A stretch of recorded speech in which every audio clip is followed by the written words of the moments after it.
Alright, what's going on, guys? Trev back again, here to bring you another video. This one's going to be doing my second Q&A answers type video leading up to The Walking Dead Season 5, Episode 15, which is called Try.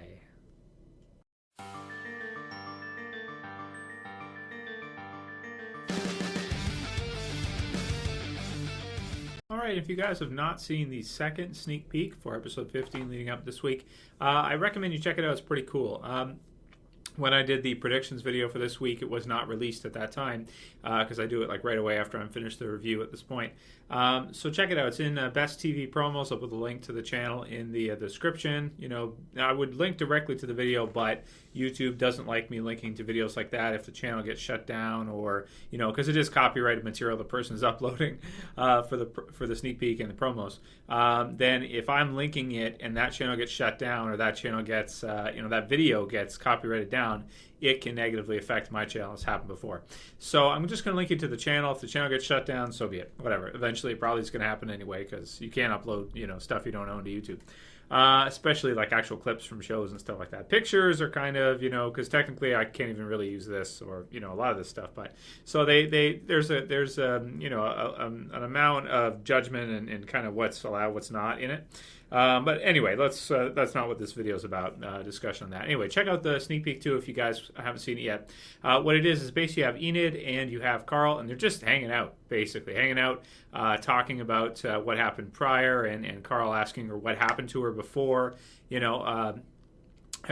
She got to Alexandria, what happened prior. And she doesn't really answer, but it's kind of a cool scene. You see some walkers coming, and then the two of them go and they hide in this tree. It's really close, so who knows? Maybe we could see Enid become a replacement for Sophia or something of the sort. I don't know. But there is also, of course, in the promo where it looks like Sasha's going to shoot her or shoot somebody that looks like her. Probably her. So I guess we'll have to wait and see what happens with that. But definitely check it out if you guys haven't seen it yet. Want to let you guys know, as I'm sure there'll be a good number that actually haven't seen it yet. So I'm going to continue on with the Q&As for this week. I don't have too many independent video ideas for this week, and that's why I didn't release a video yesterday for The Walking Dead. I did my Better Call Saul review in the afternoon, but I want to apologize because I do try to get videos out for you guys every day. Can't always do it. Weeks like this, it's weird about the different kind of episodes. Some episodes I watch and it's like I got lots of ideas for things we can talk about. Others, not so much. So I go to the Q&As since we can talk about a lot of random things that don't necessarily, justify an entire video on their own. So the first question we'll do is from Trevin Peters, and he says, "Hey Trev, this Q&A question, do you think we will ever see snow in The Walking Dead? I guess it'll be hard from a production standpoint because it's shot in Georgia, but I still think it'd be a cool new concept for the show. I've answered this question before. I'll go over this real fast. No, I don't think we ever will because of just when they shoot it. Would you want to see them wait a whole year and not show The Walking Dead for a year just so that the next year we could see them in snow in the wintertime? No.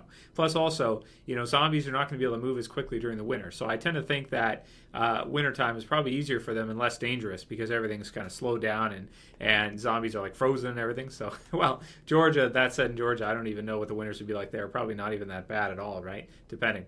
Next one's from 2008's Alina's, and she says, why did Glenn let Nicolas live? He should have killed that guy. After everything they've been through, when is the group going to learn? So this is, I think it's a female, but this is a great comment. This is something I was thinking of too, and I didn't mention in the review. So as Glenn beats Nicolas down on the ground, right, he doesn't kill him.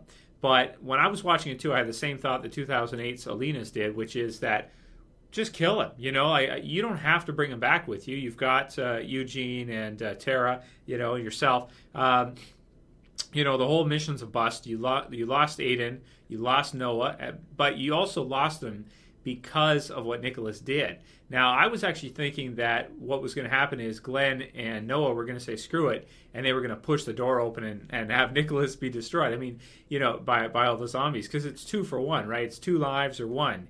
And luckily for Glenn, with what happened with Noah, he wasn't killed off as well too. But if you think of it, I would have really, when it came down to it, plus Nicolas has been a jerk even prior, so was Aiden. I would have just, with Noah, I would have pushed it open and just let him. That's it. I know it's cruel and everything, but that's what I personally would have done. And then even afterwards, when Noah was killed, Glenn lets him live. He beats him down pretty good, knocks him out, and then they take him back with them.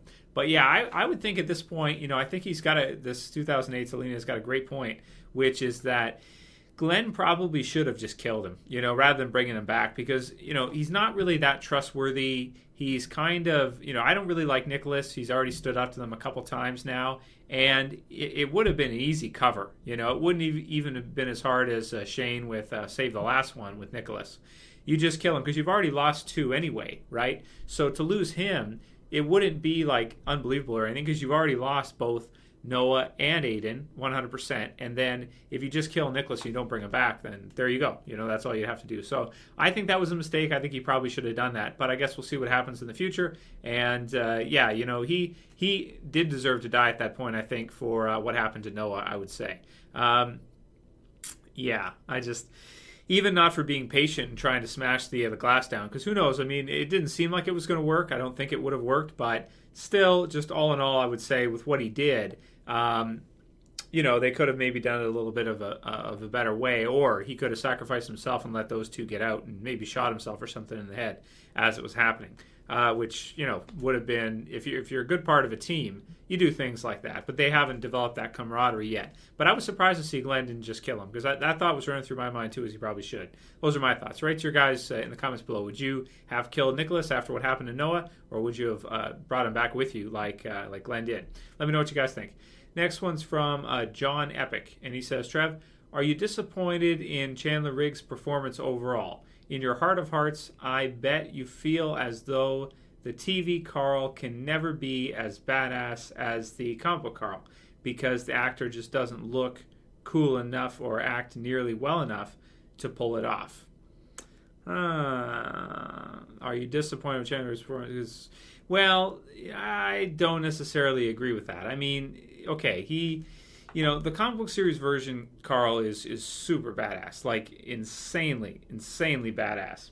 But the TV show version hasn't quite gotten there yet. He hasn't gone as far through the development yet to get to that point. We've seen a little bit of that kind of stuff. If you look at season 3 in the in the finale when he kills the kid from Woodbury, right? When he shoots him, right? So that's a good example of how he has in the TV series become a little bit more badass as he's gone along. But definitely the comic book series version, killing Ben and doing a lot of the stuff he did, was a lot more badass. But I don't necessarily think that it's Chandler Riggs' fault for that. I just think that that's kind of the way the show has gone. The way he's played it, I think, is more directed. It's more because they want him to behave like that rather than him. I mean, he probably could play it more badass and more darker and more angry and more mean and everything, but he doesn't. But I think that's direction. I think he's being told to do that. So I don't think it's his fault necessarily. I just think that's what they're telling him to do. That's how they want him to act. I would also say too, Rick Grimes from the TV series also is probably not quite as badass as the comic book series version either, right? Okay, next one is from Lauren TWD, and she says, "Hey Trev, did you see that when Rick was talking to Pete, that on top of the fireplace was Michonne's katana? Do you think Rick and her are living together? Thanks so much for all the time and effort you put into your videos. It gives me something to watch during the week between seasons. Much love from Australia." So, very cool. Thanks, Lauren, from Australia. It's pretty crazy. I always get kind of tripped out from all the different people where they're actually located, different corners of the globe everywhere. It's crazy, just every which corner you could think of. So, so I didn't notice that, and that's a good call out, because when you see him talking to Pete in the background, you see that, right? You do see that. I watched it again, and the sword's right there. So they must be. Her and Michonne, they must be living in the same house. Because they did say that it was okay for them to start living in their own houses, and we don't exactly know who's living in which house and how many, but it looks like Michonne is staying with Rick and Carl and the others there. It looks like from what we're seeing in the TV series and developments right now is that their relationship with Michonne is a very close friendship. A lot of us thought maybe that we could see some kind of romantic relationship, but it seems like at this point that's probably never going to happen. Because it looks like they're going down the same route as the comic book series with them. So they're not changing it that drastically. It's weird with the TV series sometimes, where certain things earlier on, especially season 3, they were changing drastically with Andrea and that, right? But then other things now, it seems like they're more trying to stay closer. So it's like they kind of I don't know, kind of go back and forth. Like nowadays, they seem to want to stay more close by, whereas prior in season 3 and that they wanted to get more away from it. So I don't know. I guess we'll have to see for the future whether or not it's going to continue to be further off from the original comic book storyline or further closer to it. To me, it seems like as we go over time, it's getting closer and closer to it all the time. Even though you see remixes and characters switched out and stuff like that, it does seem like it's very close overall, and they haven't thrown us through any kind of big loops recently, I would say, or not really compared to what they did with Andrea, let's say. And Dale and some of the others, and even Shane too. You know, a lot of the stuff early on was it separated itself pretty quickly in the second season, especially I would say, and the end of the first with not killing Shane off right away. But I didn't see that, but I think that's where they're going with that, because of course you got the Jesse thing, so it doesn't seem like we're ever going to see Rick and Michonne in any kind of a romantic relationship or anything. It looks like it's going to be, same as a comic book series, really. So possibly Michonne and Morgan, I guess we'll see. Michonne and Morgan possibility. So we'll have to wait and see. If they're going to do that or not. Again, there's really no way to know until we actually see something for it. But great question. Another one from her. She says, Carol says to Sam, sometimes you need to protect yourself after he asks why she needs the gun. He then says, can I have a gun? She replies, what for? And he replies, it's not for me. Carol then asks, who's it for? And he runs off. Do you think he was talking about Jesse needing a gun to kill Pete or protect herself from Pete? Yes, I do. Yeah, pretty sure. And also, a weird thing about that scene, if you watch it again, you see his eyes. His eyes are like, it's not like he's got a black eye, but he's got these really distraught, tired, like he hasn't slept in a month type eyes. And it's really weird. It's really odd. It's like, I don't think Pete hit him, but at the same time, he's clearly got some kind of trauma or something weird going on there. Yeah, so weird stuff. And we'll do one more, and then I'll separate the rest for another video, just because, like I said, I don't have that many topics for this week. If you guys have more, feel free to send them to me. I would appreciate it. Next one's from Santiago Orego, and he says, hey man, love your videos. Keep up the good work. I have a question for your Q&As. Do you think Judith is an expendable character for the last 2 episodes of the season? Her death would make for a huge finale that would impact all of the group's characters, while at the same time not losing an essential character for future seasons.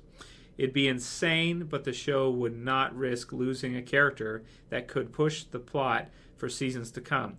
Maybe at the hands of Pete, once him and Rick collide. Oh man, if Pete was to kill the baby, that would be... I don't think he would do that. No matter what happens, I don't think he would go that far. So I would rule that out right away. It's kind of an extreme theory that I don't think we'll see anything like that. I think the baby's pretty much safe, because she's an easy character to keep in the background, because it's an easy thing to say, well, somebody in this town in Alexandria, somebody's taking care of her, right, somewhere, right? So, yeah, and it does raise some good considerations for No Way Out and what's going to happen, because in No Way Out, they try to, as you guys have seen in my explained video, they try to use the guts trick to sneak out. Well, you can't do that with a baby unless the baby's going to be super quiet. So I don't know. It's just going to have some different effects. And again, that's one of those big remixes where things have changed drastically from the comic book series and what's going on with the baby.